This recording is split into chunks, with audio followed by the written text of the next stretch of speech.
Did they sign Tom Brady and nobody told me? Did they? What happened? By the way, that ball was caught.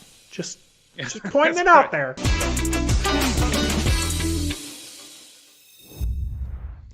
Greetings and salutations, you sports people. Welcome to episode 19 of Ref the District, your DC Sportscast, where we talk about all the DC sports, but namely your Washington football team. I'm Nathan Perry, and he is the Stoner. Good morning. Good. How you doing this fine morning? Good morning. What's happening there in your world? Everything good?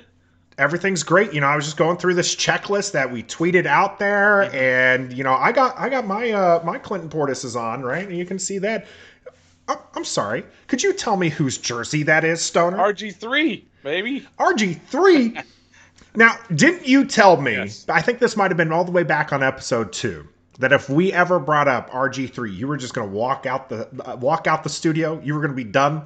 You're gonna have to go back and watch and see if that's true because I don't remember saying it. You have no proof right now. I need receipts. I need receipts if you're gonna accuse me of something. We'll have to see if we can't get that clip up there. I do have that was a very special season for Washington fans. I have an RG3 jersey. I wore it while I was deployed because I was deployed in Afghanistan during that season, and so I don't fault anyone for having it. I always waver, though, on wearing it. Like, is it ever a good idea to wear it? Apparently it is. Stoner thinks it's a great idea. Well, it's fine because he's still part of the history. Now, we're not going to talk about him going forward, right? We're not going to talk about the bad things that happened. But 2012 was magic. I thought he was the savior of the franchise. And so he was going to be my favorite player in history. And as it turns out, he just makes me mad every time I think of him. But I still got his jersey. Listen, I only have 3 choices. I think about this almost every Sunday morning when we're getting ready to do our show, that I need new swag, right? I need new gear because I go into the closet, and for Washington football team, I have Mark Brunell, and that's not even a nice jersey. Yes, right? That's amazing. And I've got this RG3, which is actually a really nice jersey that my wife got me. And then I have a Sean Taylor jersey, which I love, but a friend of mine got it in Korea, right? Because so it's not Korean even the right color burgundy. Yeah. It just doesn't look. This is also a Korea special. Maybe I'll wear it next week and show you. But the color is just brutal. But it's really nice. It's stitching and everything. It's great. It's about 3 times too big. It's a huge jersey, but. So I just decided to rock the RG3 today. That's good. Yeah, we need to get you new swag. I know I need it because I most of my stuff is still from before the name change. So I'm slowly integrating in the Washington football team, new swag, and some of it's just not good. Right. Like some of it's just like, and I don't blame it really on like not having the name, and I don't blame it on the team itself. It's just, I think it's just the generic NFL thing where somebody's just like, they're color swapping out, and some of them, some of the teams look good, and some of the teams you're just like, I would never buy that. And a lot of the Washington football team stuff, I'm just like, I would never buy that. Yeah, just wait, because if you buy stuff now, then that's going to be obsolete in a year or 2. So just wait for the new team name and team designs and all, then get you some new swag. But that's what I like about this interim name. I mean, I hope that is an interim name, but if it just says Washington on it, like, I don't think they're changing the fact that it's Washington. So the gear, I think, will hold up. Do you like the scheme that they're using right now as far as like the helmet with just the block gold letters on the burgundy helmet? Do you like that? I like the burgundy. I'm not sold on the numbers. I think that it's fine right now. I will tell you this, like the first game that I watched, the first game of the season with Washington football team, right? And it was just the coin thing. And they would do this flip during the broadcast. Yeah. I was just like, actually, that looks darn sharp. That looks pretty good. So I was just like, I was kind of Washington football team. I was like, man, I really wish they would have just jumped to another name. But that looked sharp. Again, not a fan of just keeping it Washington football team. We're team DCFC. Yeah, DCFC. On Ref the District. But I think no matter what they do, I would hope that they would keep. I like the block, just the numbers. Yeah. I like that. There's no way they're going to do that, but I do like how they how they use that in this past year and this coming up years for sure. So we got the declassified gang tuned in. We also got Jazzy on this morning for our live stream. We do stream live every Sunday at 10 a.m. on our YouTube channel, Ref the District. You might also be listening to us on your favorite podcast because we are out there on Apple, Spotify, and now Google. So we're on the big three. If we're not on your favorite podcast one, send us a message and we'll see what we can do to get onto that podcast, groupie thing that you would like to listen to. But those big three are covered. So we're happy to be out there for you. This is episode 19. We got a great show for you here. We're going to go through the warm-up in just a moment. For the game, we're going to be talking about Chase Young's absence and OTAs in general. And then in the post game, we'll be going with the postmortem for our Washington Wizards as they bowed out of the playoffs. But first, let's get to this warm up here.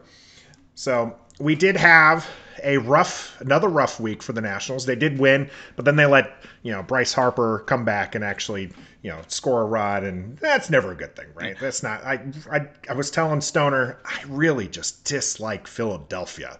I just don't like the town's great. The city's good. Love going there, getting a cheesesteak and all that good stuff. But the teams just can't stand them. I'm sorry to K-Lou who follows our channel as well. He's a big Philly guy, but just can't stand them. Yeah, I can't stand them either. If you remember back when they had Veterans Stadium, they were the only stadium in all of sports that had a jail right inside the stadium so that they could process all the drunkards and the guys doing stupid stuff. So throwing snowballs at Santa. Yeah, all that batteries at people, and so they're unruly fans, and nobody likes them except unless you're from Philly. I don't even know if Philly fans like themselves. Right. That's debatable. That's debatable. Yeah. So the Nationals are still playing against the Philadelphias. We got the Philadelphia Phillies, that is. And then we got the Mystics lost last night. They dropped to 2-5. Yeah. Not a great start to the season for the Mystics. They tried battling back, ended up losing 96-93. Are they going to right the ship eventually, or is this going to be a lost season? No, I think they're still a good ball club. Let's not forget they just won the title 2 seasons ago, right? Mm-hmm. So I think they're going to be fine. They're still waiting for Elena Deladon to come back. They're scoring a lot better now, and I expect them to get out of this. This is not a lost season. No, they're too talented. They'll be fine. LE's in our chat right now promoting the Orioles, and I cannot have that, sir. Yeah, I was going to say that the Nats can't hit. The Nats are terrible right now. They're pitching okay, but you know what? They're not the O's. So take that, LE. Yeah, it's interesting there. You're like, it's not a lost season for the Mystics, but then you're really down on the Nationals, and both of them won the title not that long ago. So it's interesting because you're almost at the point where you're selling off players for the Nationals. Oh, they're absolutely gonna sell a bunch of players, especially bullpen guys, and maybe Max. I don't know. I don't want that to happen, but they might end up trading him out. But you look at their lineup. And they're obviously not hitting well. Trey's doing what Trey does, right? He's doing it, but he's not getting any help. And even Soto is having a bit of a down year for him. Anybody else, you look at Soto's numbers, oh, this guy's pretty good. But for Soto, it's a little bit down. The best hitter in baseball. But that's it. It was a little low. That's all they're getting. I mean, Robles has been another huge disappointment. It might be over for him. He might be Michael A. Taylor Jr. Michael A. Taylor. Light. Matt. I always called him just Matt, but he's not good. What do you mean not good? Matt was a great player. Michael A. I liked him as a player. And Robles, I think, is a good player. I think the guy just came back up from the injured, list. Okay, but he wasn't doing anything before either. To be fair, no one on the team's really doing anything outside of Trey Turner. So let's just make sure that's clear. But Robles, this is somewhere around year 4, maybe even 5 since he's been up with the club. And you remember, he was the prospect that was rated ahead of Soto. He came up before Soto did. He was supposed to be the guy. And he really hasn't taken that next step yet. And when do you say, just like you did with Michael A., with Matt, At some point, you just say, okay, he's not going to be as good as we thought he was. Let's move on. And that may be the case with Victor Robles too.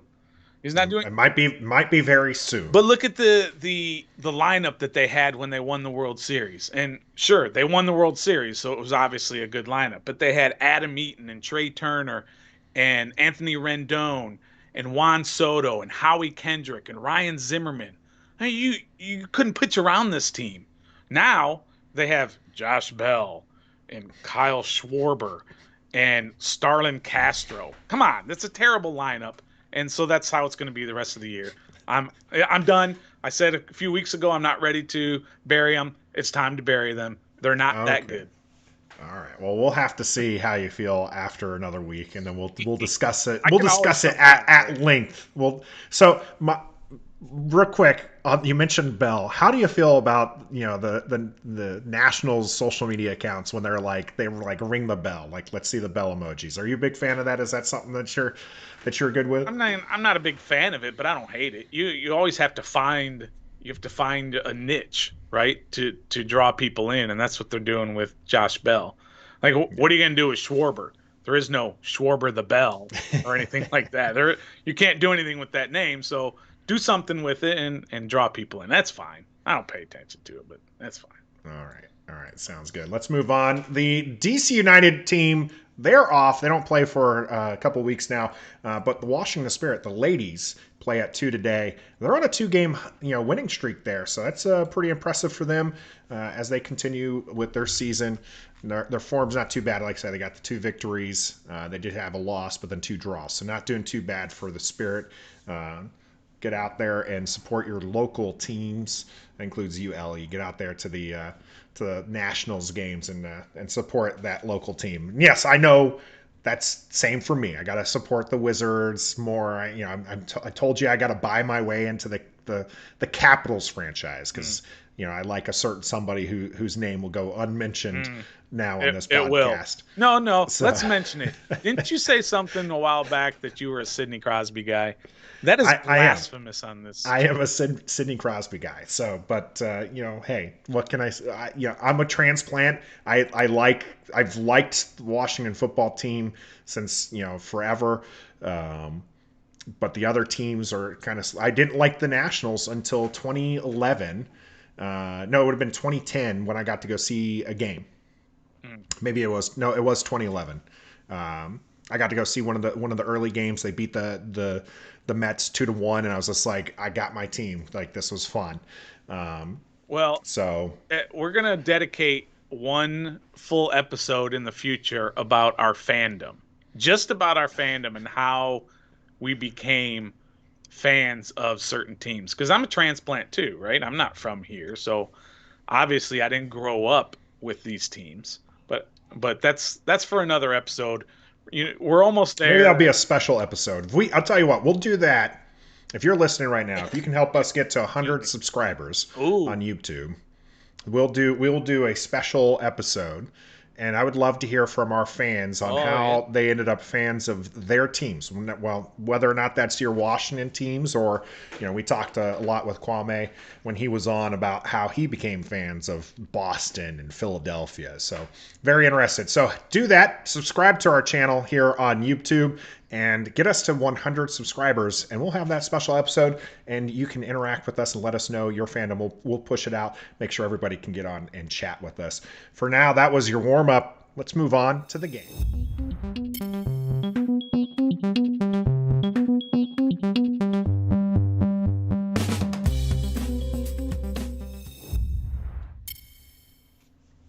Game on.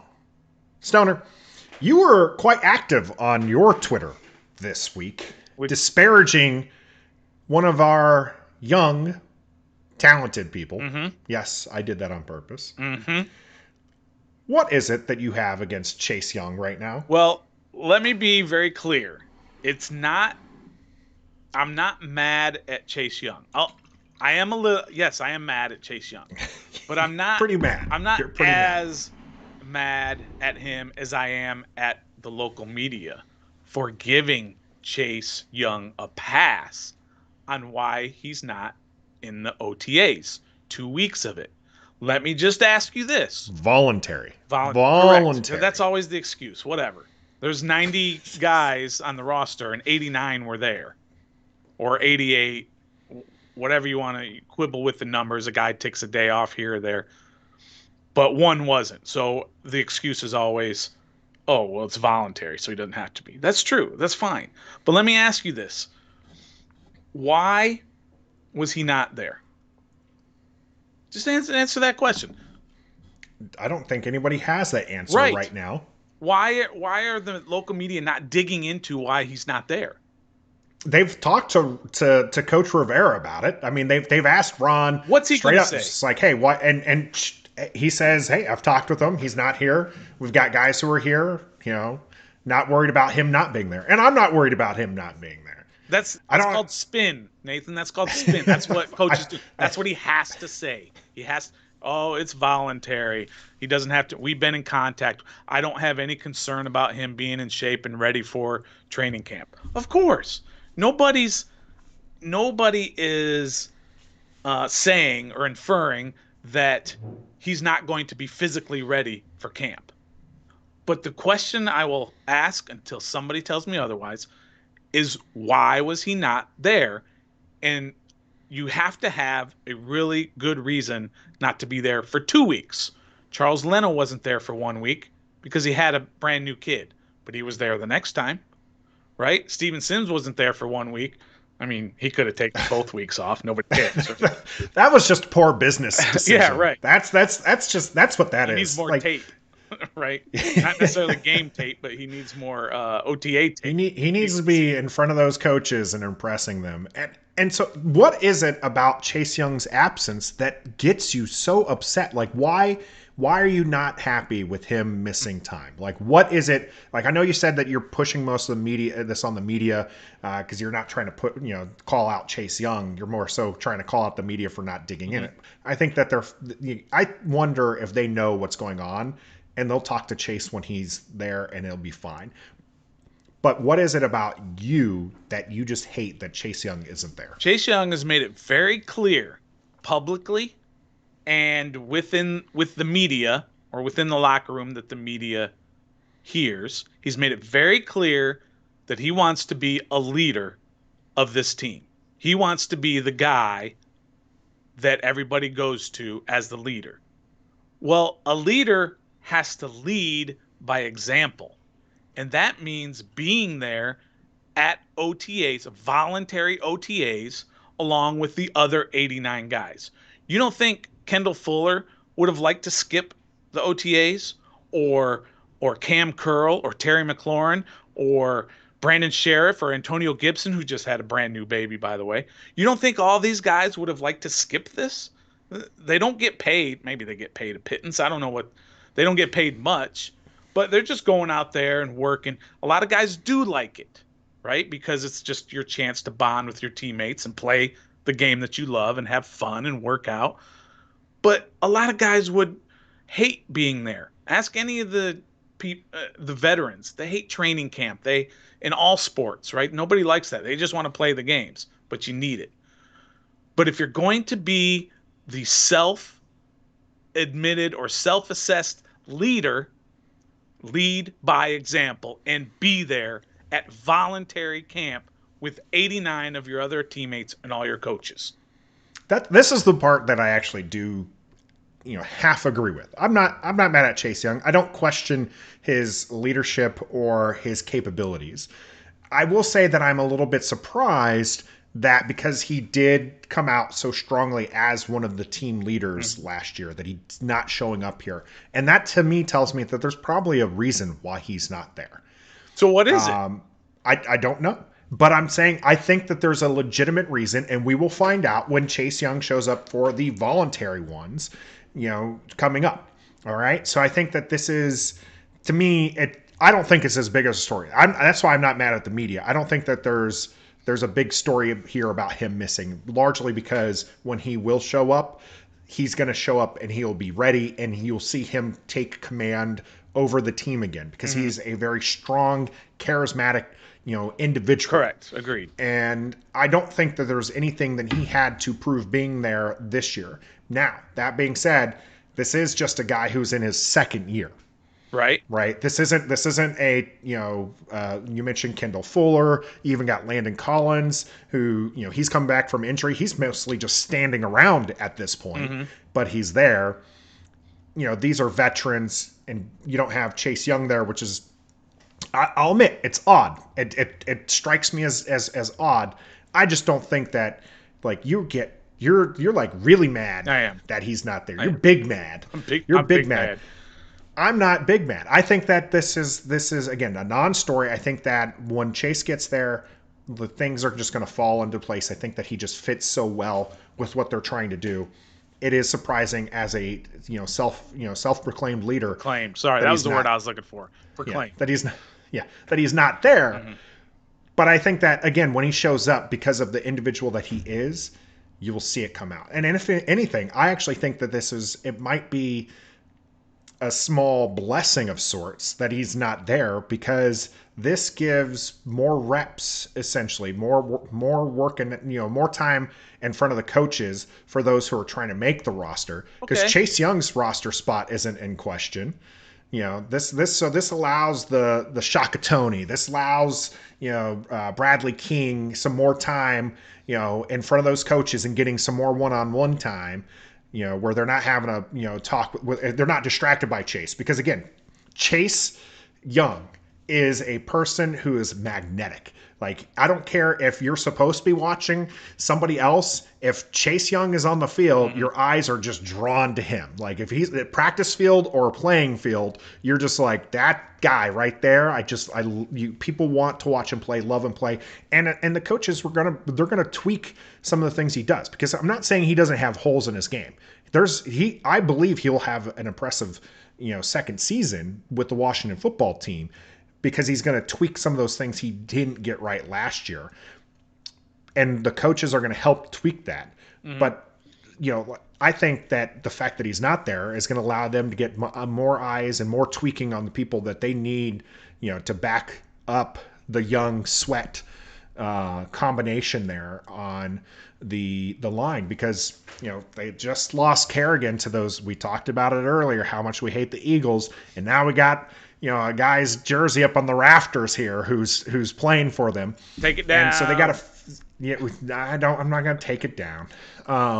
But they got to replace Kerrigan, right? They got to replace, that production. And the way to get there is you got to see. You mentioned 89 guys. I know about half of that are tight ends now, but you got a bunch of people who need to get that playing time. Okay, so come into OTAs and stand on the sidelines for 2 weeks and let all of that take place.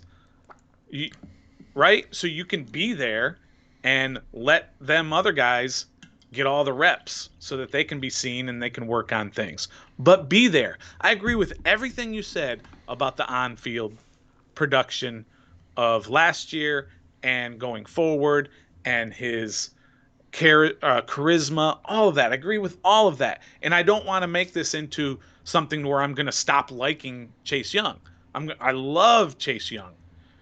But it's just something that really bugs me about why he's not there. Okay? So what if Terry McLaurin and Antonio Gibson, another second-year player, and Cam Curl, and like I said, Kendall Fuller were not in camp because it's voluntary? You would question that, right? Or they are trying to build a culture, right? That's something there. They're trying to build the culture. We have one person in our live chat who says that hoping that Chase isn't getting a big head, and I'm not worried about that. He's already got a huge head. He already thinks a lot of himself. Which is fine.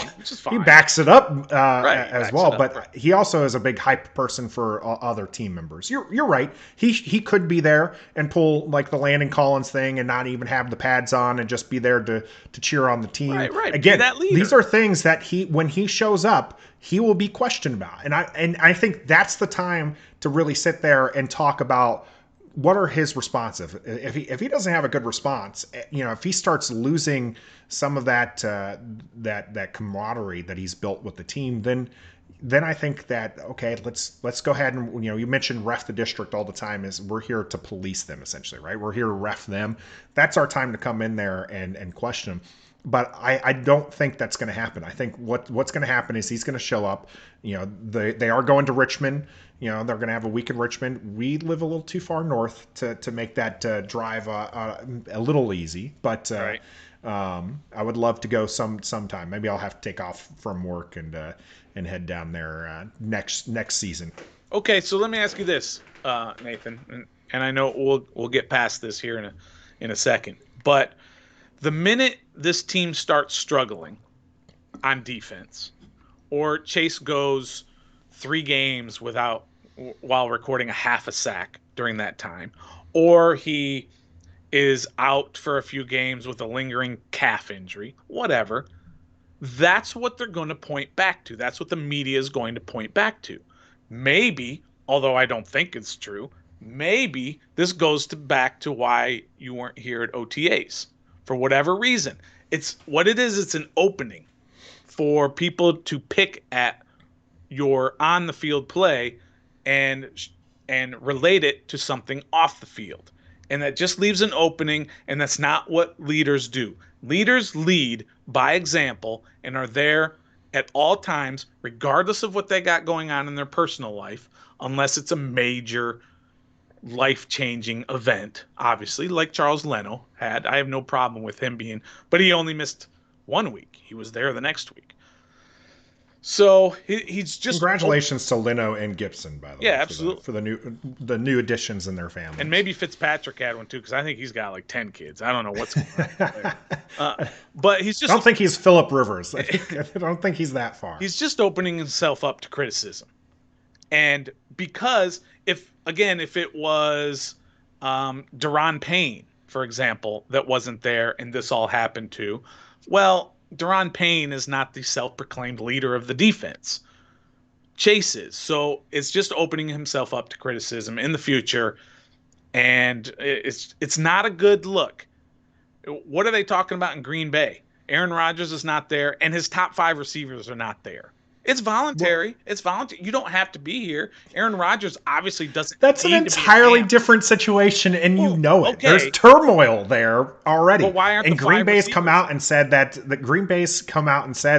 now the fans are really split on this whole Rodgers situation. Mm-hmm. Which, if more of them want to get rid of him and they push, that's a team that's really owned by their fans, like quite literally. If they want to get rid of him, I think Washington has a home. We can work out a trade. You can get Taylor Heineke. People really big on Taylor Heineke. Get the next Drew Brees. Yeah, right there. But no, that's a different situation. You're right. I don't think that's fair to Chase Young to sit there and bring up Rodgers and then missing because that's a deliberate choice by Rodgers and his receivers. Right. Chase Young, I'm not saying that Chase Young didn't deliberately miss it, but he's not sending a message to the Washington football team about not being there. Okay. Again, we'll find out the reason. It could be that he just, he's got to spend time with his mom. Maybe his mom isn't vaccinated and he doesn't want to run that risk. I don't know what the case is for him, but I think that when we'll find out, I think that I will probably be the most rational human being in the world, and you'll be the person who's tweeting out, not acceptable. You're right. I just threw the Rodgers situation out there. It's kind of like in a trial when a lawyer throws something out there that they know is going to get objected and sustained, right? But hey, I still put it in the jury's ears, right? So I did that just to put it out there, knowing it had absolutely no bearing. Zero base. Yeah, zero base for what's going on. But I had to throw it out there. But I will say that I don't wish that any of those things that I said happen. That he's going to go 3 games without a sack, or he's going to have a lingering injury. I don't wish any of that, just so that I can be right. I love Chase Young. He's going to be here for a long time. He has Hall of Fame talent. I'm not saying he will be in the Hall of Fame, but he has Hall of Fame talent. He can change the trajectory of this franchise for years to come. So I'm rooting for him all the way. And I hope I'm wrong. So he wasn't the only one to miss time, a significant person. Like we've already joked about Steve Sims Jr. not being there. Not really significant. A lot of people have him as the first cut when it comes to that wide receiver room, even over people like Isaiah Wright and company. Like they look at Steven Sims Jr. going away, but Jonathan Allen, he missed just one day, but he was out.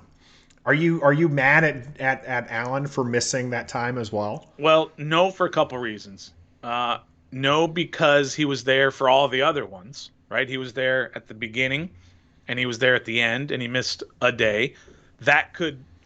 Those are okay, because obviously there's something big that he had to take care of, unless he was doing it like Rodgers was doing to send a message. You need to pay me. It's time. So I'm going to go sit out just to send a message. I don't know if that's true. Yeah. I didn't read that or hear that. But I'm okay with it. It's totally you're just going to casually put that out there, though. You're going to start the rumor. Yeah. The rumor's going to start here on Ref the District that Allen was just like, hey, I'm going to show you what I can provide, and now I'm not going to be there because you guys aren't paying me. That's hashtag stoner on that one. That's a stoner take. Hashtag just a fan is our thing, but I'm not signing my name to this. I just want to be very clear here. That might start on Ref the District, but that is we'll figure out for the stoner takes what that name will be. Maybe it is just stoner take. I have a feeling it's going to be cold take by the end of that, but we'll see. Well, they're going to sign. I'll say this: they're going to give him an extension. We certainly hope so. I would love to have him on the team. Let's talk about a cold take, or what will probably end up being a cold take, as we shift away from the absences into just the OTAs in general, and who's getting a lot of love, and then in my case, who's not getting a lot of love, and that's Sammy Reyes. Yeah. He's getting that, like, people like him, people like the size of him, he's very athletic, but then everything else you're hearing is very Bates related, the rookie that they took in the 4th round, which is great. You want to hear good things about your rookies. Sammy Reyes is not on that list, though. I'm a little concerned because we have a dollar bet on this one. That's right. And that he's going to make the 53-man roster, and it's looking like I might be a little down on that one. I tell you what, I'll offer you a buyout. You send me 75 cents now, and then the bet's over. So you get a little bit of value on that dollar. There's a lot of time left. Okay. We'll see how it goes. But the tight ends are a crowded space. Bates has been given a lot of love. Logan Thomas looks like he's going to pick up what he did last year. So those are 1 and 2. I feel like that's going to be your 1 and 2 options at tight end. I don't know who's going to be that third option, though. The recently signed tight end, 3-name person, Ricky Seals-Jones. Ricky Seals-Jones. You forgot him last week too. That's fine. Yeah, he's very forgettable. Ricky Seals-Jones. They're showing videos of him catching passes and doing good things, and it's just like, okay, show me some of Sammy Reyes, make me feel a little bit better about my dollar pick there. Nothing. But again, I think that what I've heard and seen of Bates is exciting. Yeah. Like they're talking about him not just being this blocking tight end, that he can move and do things that we've seen Logan Thomas do. I think if we got 2 solid tight ends, that the offense will flow a lot smoother. But that's not the only options there for this new look offense. Scott Turner's pretty excited about these offensive pieces. Yeah, a lot of toys. Yeah. Have you seen the word on De'Ami Brown? The word on De'Ami Brown has been very, very hyped. I think that's the right word. But, I mean, it's OTAs. It's wait till he gets out there against some serious competition. We've seen this in the past. Guys have gotten major hype, and they don't even make the team. Or they do make the team, and they're terrible. Remember that one, I think it was training camp, not necessarily OTAs. Remember Terrell Pryor? Remember that one-handed catch in the corner of the end zone, and it just blew up. It went viral, and everybody thought, "Oh my God, Terrell Pryor is going to be an amazing receiver for Washington," and he was terrible, and he was cut like halfway through the year, or whatever. I don't even. He lasted a season. Did it was he make the second season that he was cut. He was hurt and most of the year, I think. He was hurt, and he did good things for the team before, but not Washington, the team that he was on before Washington, that made him think that he could be a wide receiver for us. But they blow this stuff up quite a oh bit in yeah, training camp. It's the hype on Hogs Haven. They call it like the Mason Brennan preseason hype award. Right, exactly. And right. that's exactly it, right? Like one of the people that I think is getting hyped a lot right now is undrafted free agent Patterson. Mm-hmm. Right, he's looking pretty good with the clips that they're showing, and he's getting a lot of hype. And that hype's also coming because you mentioned Gibson earlier having the kiddo. Another thing that came out from him is that his toe injury is still lingering. Yeah, that's the concern. I don't like hearing that. Don't like hearing that. This is a guy who I really think is at a different level than the other running backs that they have on the roster. I think J.D. McKissick can do I think he can run the ball just fine, but he's not Gibson's level. And I think that he can catch the ball, and that part he is a significant contributor. But then you got Lamar Miller, you got Peyton Barber. Those guys are very one-dimensional. They're not dynamic. They're not exciting. Yeah. And that's where it comes to Patterson. And people see him cut and like go up, they're not even wearing pads. They're just wearing helmets. And it looks great. It looks exciting. And I think he's going to be your headliner for the Mason Brennan Award for Hogs Haven. Right. So we'll see how that pans out. Is anybody else that you've been watching that might stand out to you? Well, our guy, Jamin Davis, he is getting a lot of praise that he is everything that they hoped he would be. And it seems like we talked about this quite a bit last week with the declassified Washington football team guys, that he's going to be the middle linebacker, right? He was an outside linebacker in college, but it looks like he's going to be the inside guy, and he might even be the guy calling the plays, the guy on the headsets, if he can pick it up. I'm not sure if that's going to work with a rookie, but he's gotten a lot of praise on what he's doing there in OTAs as well. What I haven't heard I haven't heard anything about William Jackson. I haven't heard anything about St. Just, these guys that... You haven't heard anything? They literally showed him picking off a pass from Terry McLaurin. Like, he legit ripped a ball out of Terry's hands. Okay, so... You didn't see that? When I say anything, I mean, it's not the hype You mean like anything? The word? What the word means is anything? I meant figuratively, not literally. So yeah, I mean, you see one thing here and there, but you see all kinds of stuff from Logan Thomas. If anything, I've seen not just on Jam Davis there, but I've heard just great things about the defense entirely. It's looking like it's going to be as dominant as people expected them to be. Right. And I'm hoping that is the case. Yeah. But I'm also hoping it's not because the offense is going to be as bad as it was last year, because it's easy to look good against the Washington football team offense of last year. Yeah. And I think part of that's you got Fitzpatrick who's learning. I'm not sure who's been throwing the picks, but it seems like the defensive side of the ball is taking away a lot of these passes. So I'm not sure who. That's the one thing that's a little bit questionable right now. Is there's been a lot of interceptions, a lot of defensive plays that they've enjoyed showing the fans, but it's just like, who's on that offensive side that's doing that? Right. If it's Taylor Heineke, could you do me a favor? Could you do Nathan a favor, team, and just make sure that people show that it's Taylor Heineke throwing these passes so we can stop the Heineke hype train that's on the tracks right now? I don't want to stop it. I want the guy to do well. I would love to see him. It's kind of the same with me and the Chase Young criticism, right? I just want to dial back the hype. I just want to dial back the hype. Can we just do that? Can we stop anointing him as the starter? Can we stop anointing him as the quarterback that's going to lead Washington into the playoffs? Like I saw on Twitter recently, someone was just like, they're breaking it down. If we have one quarterback who plays, we'll get Washington will get 10 wins. If they have two quarterbacks plays, they're like 7 to 9 wins, and if they have 3, they're gonna only win like 16. That's probably the case. Sure. And I think if they have 2 quarterbacks, I think we'll be fine. Largely because I think that's probably going to be injury related.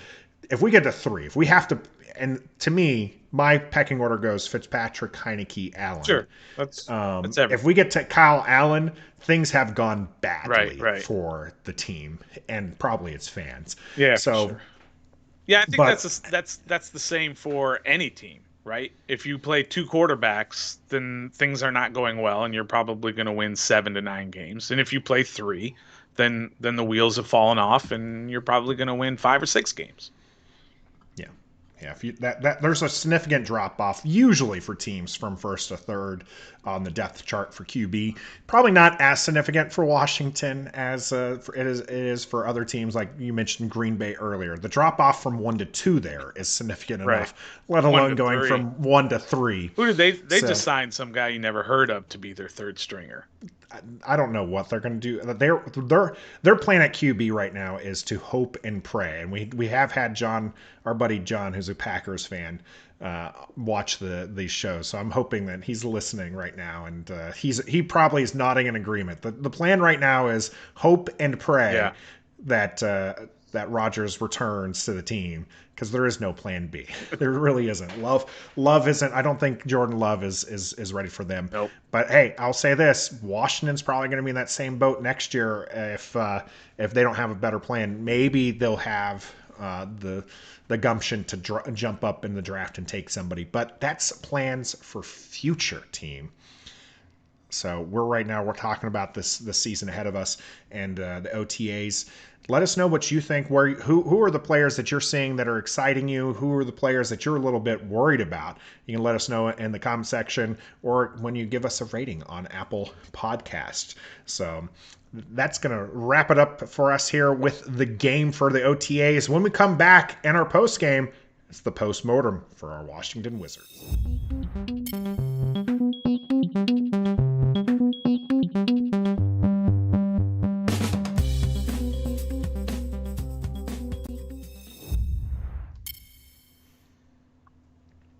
I was gonna do the Death March. I was thinking about doing the Death March song, and then just as we came back, I was just like, I don't remember how that goes. Like I think I was about to do the Star Wars thing and get our channel banned for copyright issues.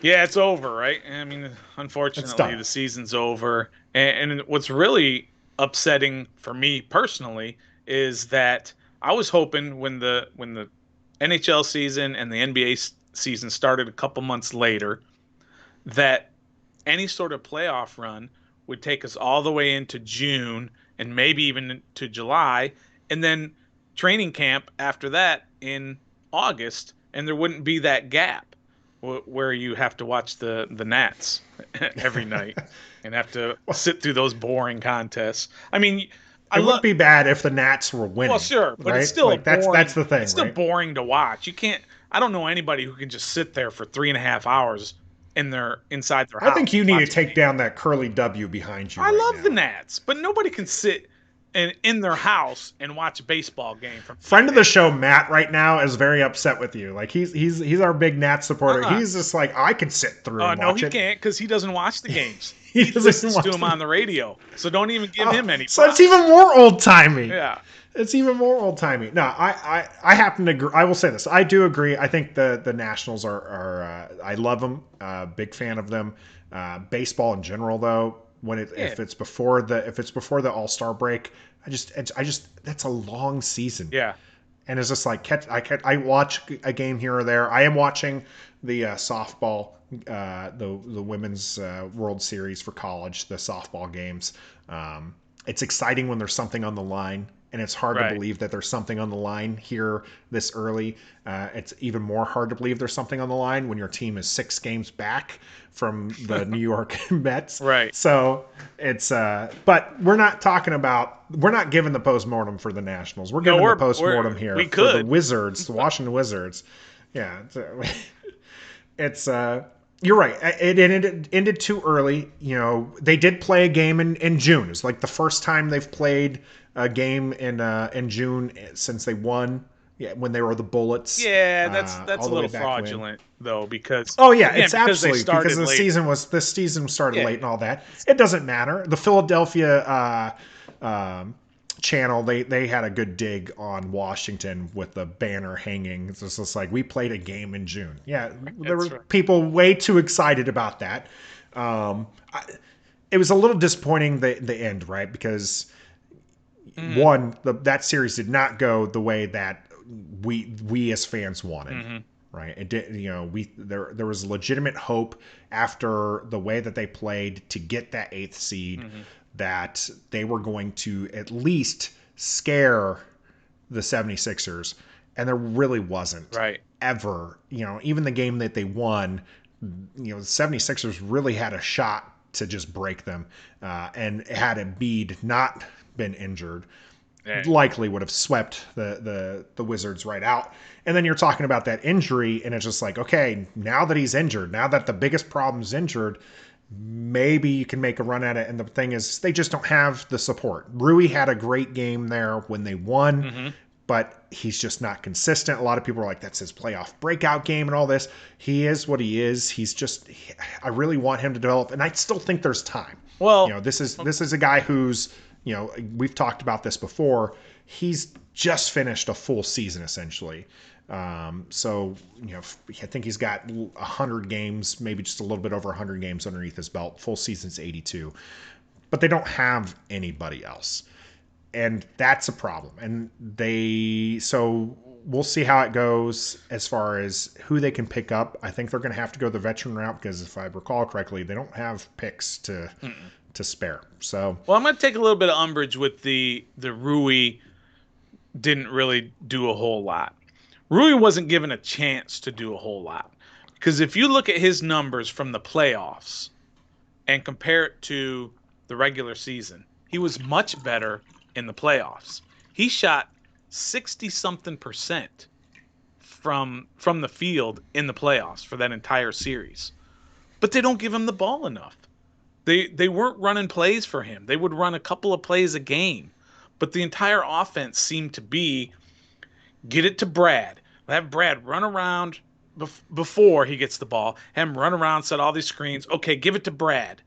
Now, Brad's going to get double teamed, and then he's got to figure out what to do from there. And by the time the play is broken down, he's either going to make a play or he's going to turn the ball over. But if they would run plays for Rui, he might have a bigger impact on the game. I don't think he's a bust. I don't think he's an all-star. But I think he is much better than a lot of people are giving him credit for. He's improved his shooting these last couple of years, or this last 2 years, right, that he's been there. He's improved there. He's gotten more aggressive. He's just not getting any plays. And that comes back to what? Coaching. The coach. Right? We're always do you think that, regardless of the coach, do you think that Rui can be the third option for the Wizards next season? Can he be the third option?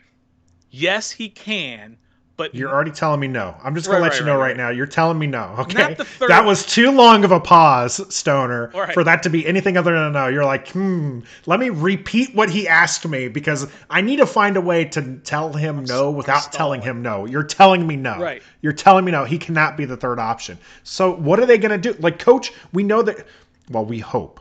Right, there was a lot of that spin stuff happening at the post conferences where Brooks is like, hey, I want to be back, and GM and owner are like, he's done good things for us, and we'll see how the situation plays out, which normally means he's not coming back, but this is the Wizards, and you just don't know. Russell Westbrook, I love the guy. Watching him play it's just a great experience. But my goodness, when he opened his mouth and said, hey, I really want Scott to be back, I was just like, please don't do that. Don't say that again. Please don't. Please, please, please don't. Right. So you're telling me Rui can't be the third option. Well, listen, he can be the third option for a very good team. He can't be the third option for a championship caliber team. And that's really what you want, right? Can he be the third option for a 4 or 5 seed? Yeah, I think he could. The guy that can help you get to the second round and maybe scare somebody to get into the Eastern Conference Finals. Yeah, I think he can develop into that. They have to figure out what he's best at, which is a mid-range jumper, right? and run some plays for him, more than one or two a game. That's where he got most of his points, and his success was off of broken plays. Oh, get it to Rui and let him dribble a couple times and hit the nice jumper. So it'll be interesting to see the coaching selection play out, because you keep talking about running plays, but anybody who's really watched the Wizards can tell you they might run, a dozen plays the entire game. Most of it's just running ISO. Right. Like you said, it's just like give the ball. It's either Westbrook holding on to it forever and then he'll kick it out, or it's just Brad, dancing around the court and then ending up, taking the basket to the hole. I think really what this team needs is, well, one, they needed their 3-point shooters to actually shoot 3-pointers. That was when Bertans went out. The next best option wasn't even shooting league average. Right. And that's a problem. Okay. If you're two guards, these are all-star guards. These are, MVP, former MVP, and Brad Beal is somebody who is going to, really start garnering a lot of media respect. I think that the fan respect is there. So these are two all-stars that you got. The thing is both of them like going to the rim, right? They drive to the basket. You need people to space the floor for you, and there's just nobody on the team who can do that. So you've already paid Bertans a lot of money, but you need somebody else who can space the floor. And the problem is the people they've picked up recently. We've talked about Rui. He can shoot a long two, reasonably well. His 3-point game's not exactly that exciting. I mentioned that no one on the team has shot above league average for threes. But then like the Netos, the Matthews, those guys aren't cutting it. You've got so we need somebody besides Bertans to really shoot that, because you're just not getting it. And what is it? The rookie, Avdia. Avdia, right? Don't make him a spot shooter, please. He never has been. Why are we trying to make him one? So they do need somebody who's a spot shooter, who's not a streaky shooter, and that's what Bertans is. He's a streaky shooter. You need some consistency out there, and you need to bring that. And my worry is that there's a lot of names going around as far as free agency and the veterans that are available. A lot of those names are people who aren't going to help the Wizards. They might be a big name, but they're not gonna really make the team better, because it's going to be more of the same. You need to be able to space the floor, and maybe that just means the right coach is in place to help space the floor. Right. But you also need players that are actual threats, right? That happens a lot with Westbrook, where people play off of him because they're like, all right, I'm going to dare you to shoot, because there are some games where he's going to kill you with that. But there's more games that he's just, okay, great. I want you to shoot threes. I want you to shoot, this long too. Because you'll be able to beat a Westbrook team doing that consistently in a game, 7-game series. But so give us a coach who's going to actually design plays to space the floor, but then give us players, give the Wizards players who are going to help space the floor as well. Well, sure. They have a lot of, like you said, they don't have shooters, but they have a lot of roster spaces that are going to be available in the offseason to get guys like that.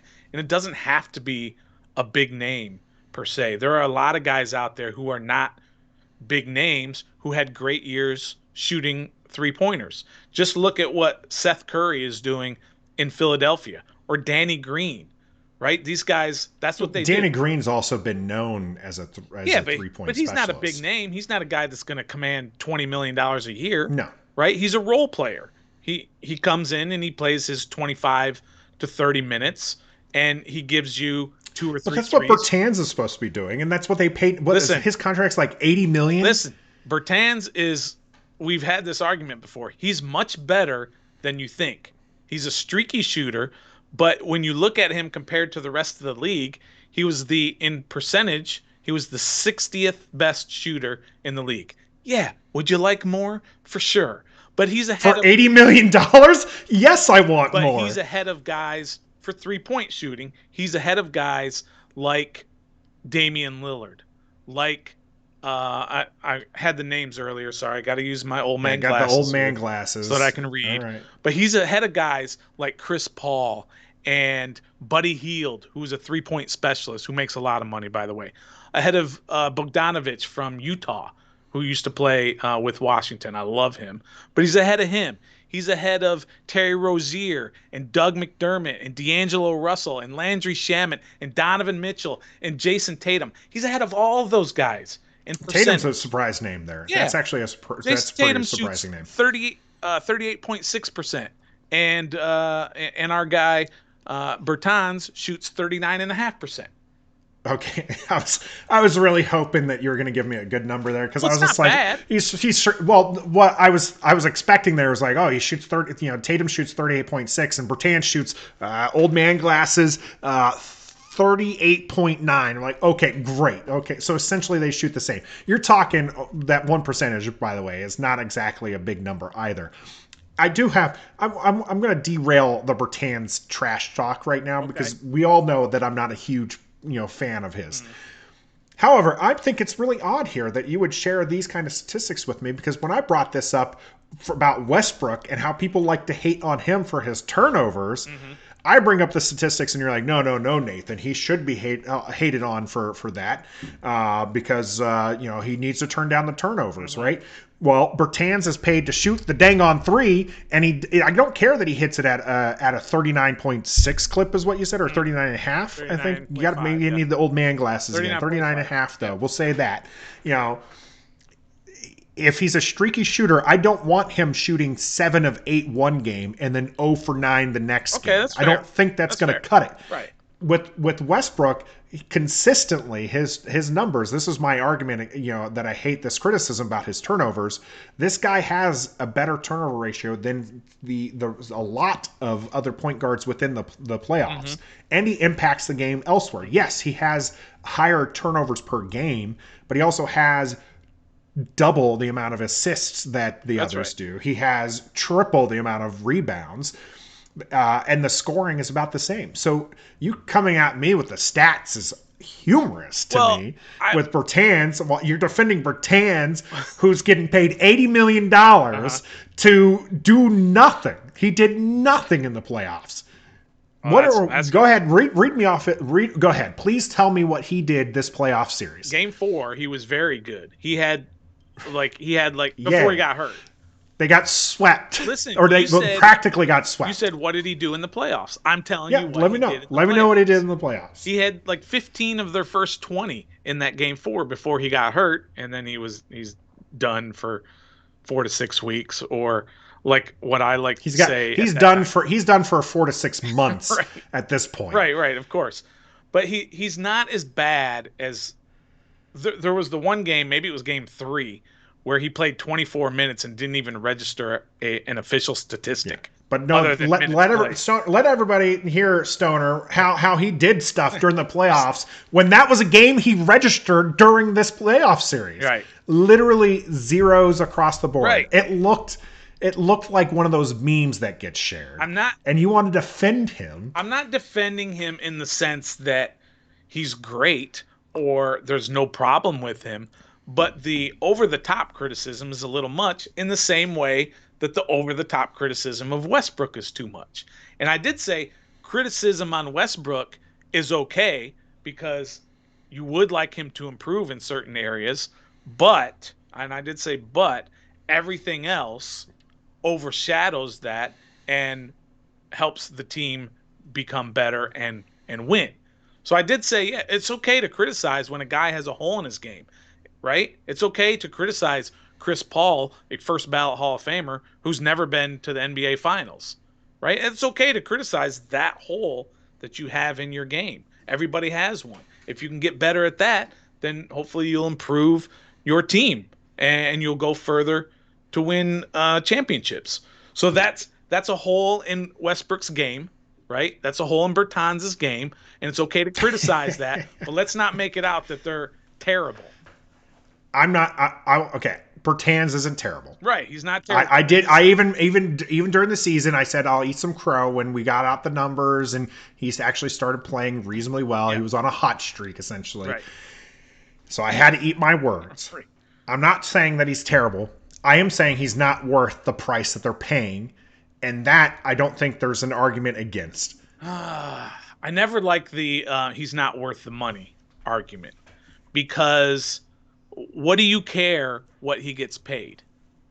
If they pay him 40 When million a you're year, they're talking about being in the luxury tax. That's okay, what I care about. That's what I care but you can about, get people past being that. You played. can get past that. If you've got a Oh yeah, smart sure. If GM, they you want to can throw figure that money out. at it, yes, you can throw money at it. But the problem is, you threw money at a guy like Bertans when there are other players out there, like you mentioned, that you can get for the vet minimum who shoot just as reasonably well. And that's what this team needs to do. Really, is fill out on vet minimum guys to that your hope with the right coaching can turn it around. And we spent a lot of time on the players, and the coaching search is really where it's going to be at. Do you have Becky Hammonds is a name that keeps getting thrown out there. I think a lot of Wizards fans are excited about that option, or maybe they feel like that's predetermined where it's going to go. Yeah. Where do you sit on the coaching thing to get off the Bertans Well, bashing? we can agree on this for sure that Scotty Brooks needs to go, right? Scotty's got to go. He's got to I go. will sing that Although song. where I was towards the end of the year, I was 95% sure he wasn't coming back. I've scaled that back to like 50%. I'm starting to get the feeling that maybe he might be back. I know. I don't want it. It's we need to start fresh. Give me something, anything that says this guy is worth coming back. I heard somebody say this, and you'll this happens a lot when I'm talking. I just regurgitate what other people say if it sounds if it agrees with what I'm I don't saying. think that's good to admit on our I don't have podcast, a for the lot of record. original thought. I'm just saying, right? Hashtag just a But somebody fan. says, look, Here if on you Rest want to Edition. fight for the eighth spot, Scotty Brooks is your coach, right? If you want to fight for the eighth spot, Scotty Brooks is your coach. If you want to do better, go find yourself another coach. And there are a lot of names out there, like you said, Becky Hammond. I'm not sure that the NBA world is ready for a female coach yet. They will be at some point. I'm not sure if now is the time. So I don't think she's going to be selected. I think it would be awesome if she was selected as the coach for a number of reasons, things that are bigger than basketball. But I just don't think it's time yet. But then you've got, like in our poll that we had last week, are they going to go for a retread like a Jason Kidd or a Lloyd Pierce or there's Van Gundy who's in the booth, Jeff Van Gundy, or Terry Stotts who just got let go. Any of those guys, or are they going to go for an assistant, who's never had a job, a head coaching job, which is what I think they should do, like a Sam Cassell, who has a lot of ties to Washington. He was an assistant coach here for a long time, or Darvin Ham, who may be ready for that job, or Wes Unseld Jr., right? That's a name that keeps coming up that I'm excited about because of the obvious ties here to DC basketball, but also what he's doing in Denver. He's in charge of Denver's defense. He's the coach in charge of their defense. And they have the eighth best defense in the NBA as compared to Washington, who has like the 29th, I believe. Not good. Ranked defense. Not good right? defense. So that's what I think you need. You need a young guy, an assistant coach, coming from another NBA team, a guy who focuses on defense, and a guy the players will respect. And Wes Unseld Jr. carries that respect. So that's where I think they'll go. They have to go somewhere different than Scotty Brooks, please. Yes, that we're definitely in agreement with. I don't want a retread. I think a retread would be a bad idea. Yes, I like some of the names you mentioned there as far as the assistants. Is obviously Becky Hammond's in that grouping as well, and that's the only thing I'd really change on your whole what they need portion is just change guy to person, because I do think that you're right. Why not? Right? That's Russell Westbrook's thing is just why not, and. So I feel, there's not really a big argument against her. There's, as far as like you listed the others, I think there's strong arguments for all of those. I'm good with that route. I don't want to go the college route either. I don't think that's gonna I don't think the game translates as well coming from college to the NBA. We've seen that a lot with the coaches who've transferred. They're just not at the same level. They might have some success. Obviously, Brad Stevens had some success, but even he's being, he's transitioning in Boston away from coaching duties now. You had the Thunder, my Thunder, who I enjoy. They've tried that route, and it's just, I don't think that's a good route. So I'm hoping that they go the assistant route. The names that you put out there are good. Really, we just need to see that coach first, and then let's get that coach some players who can make an impact on the game with Westbrook and Beal. I think that this should be, I don't think it's a very attractive position for a coach to come into because of the lack of draft picks, or at least quality draft picks. But you at least got 2 quality players to really work with and maybe some young people that they could be excited about. So we'll see how that pans out. And they don't have that many guys signed, actually. So half their team is going to be gone next year. You're not going to re-sign the guys like Lopez and Ish and Neto and who's the guy they picked up from Chicago? Not Gafford, but the other guy. Hutchison, Alex Len, Bonga. All those guys are gone. So they're going to retool half. Which is okay, because that's actually one thing that we did hear, right, from Shepard, is that, hey, like, we've made it here, but we didn't do as well as we needed to, so we have to retool. Like, we have to do better. Right. Like, so good. He said it, I think the exact words, whereas he's like, this is not a team you just run back. And it was just like, great. I'm glad you feel that way. Can you also say that about the coach? This isn't a coach you just run back. Yeah. And instead they danced around that. So the players at least are on notice. Yeah. And so we'll see. And somebody said on Twitter, or it got spread around on Twitter, that Russ loves Coach Brooks. And not somebody said it. Russ said it, like you said earlier, right? Mm-hmm. He said, I hope he's back. They get along great. Or whatever. So are you telling me that there's no other coach out there who gets along great with Russ Westbrook? That's your standard? Yeah, he's not so great of a coach, but he gets along with Russ, and they mesh well, so that's who should be our coach. Let's take that out of the equation. And I don't really care if the coach and the star player get along as long as you get results. Yeah, you want to see the production there. That's fair. Sure. That's going to end it for our production here on Ref the District. So this has been episode 19. If you were one of our fans, our subscription people here on our YouTube page, we do... Subscription people. Subscribers? Subscribers. That's a word. That is a word. We do speak for our living, and that's a fun fact there.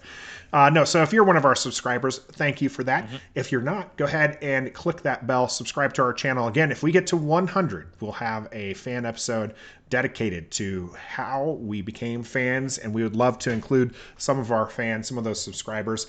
You can always follow us also on your favorite podcast service. So if you are an Apple person, go ahead and give us a comment out there. That helps other people find our show.